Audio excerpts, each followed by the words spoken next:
ஒரு வருடத்திற்கும் மேலாக இடைநிறுத்தப்பட்டிருந்த வாகன பதிவு எண் தகடுகளை அச்சிடும் பணி நேற்றைய தினம் அதிகாரப்பூர்வமாக மீண்டும் தொடக்கப்பட்டுள்ளது. வெரோஹெராவில் உள்ள மோட்டார் வாகன போக்குவரத்து திணைக்களத்தின் மோட்டார் வாகன ஆய்வு மற்றும் பயிற்சி மையத்தில் நிறுவப்பட்ட அச்சிடும் பிரிவில் போக்குவரத்து மற்றும் நெடுஞ்சாலைகள் பிரதியமைச்சர் மருத்துவர் பிரசன்ன குணசேன தலைமையில் குறித்த பணிகள் ஆரம்பிக்கப்பட்டுள்ளன.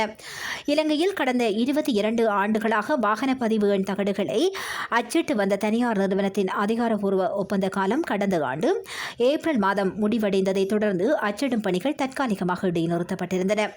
பதிவு எண் தகடுகளை அச்சிடுவதற்கு பொருத்தமான ஒரு புதிய நிறுவனத்தை தேர்ந்தெடுப்பதற்காக போக்குவரத்து நெடுஞ்சாலைகள் மற்றும் நகர அபிவிருத்தி அமைச்சு ஒரு முறையான கொள்முதல் செயல்முறையை தொடங்கியது. அதன்படி தேர்ந்தெடுக்கப்பட்ட தெற்காசிய தொழில்நுட்ப நிறுவனமும் மோட்டார் வாகன போக்குவரத்து திணைக்களமும் ஒரு ஒப்பந்தத்தின் கீழ் இந்த பதிவு எண் தகடுகளை அச்சிடும் பணிகளை மீண்டும் தொடங்கியுள்ளன.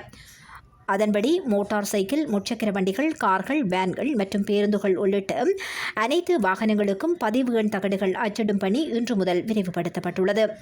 பதிவு எண் தகடு அச்சிடும் பணி முடிந்தவுடன் புதிய திட்டத்தின் கீழ் 2 மணி நேரத்திற்குள் ஒரு குறுஞ்செய்தி மூலம் வாகன உரிமையாளர்களுக்கு தகவல் தெரிவிக்கவும் நாங்கள் நடவடிக்கை எடுத்துள்ளோம் என பிரதியமைச்சர் பிரசன்ன குணசேன தெரிவித்துள்ளார்.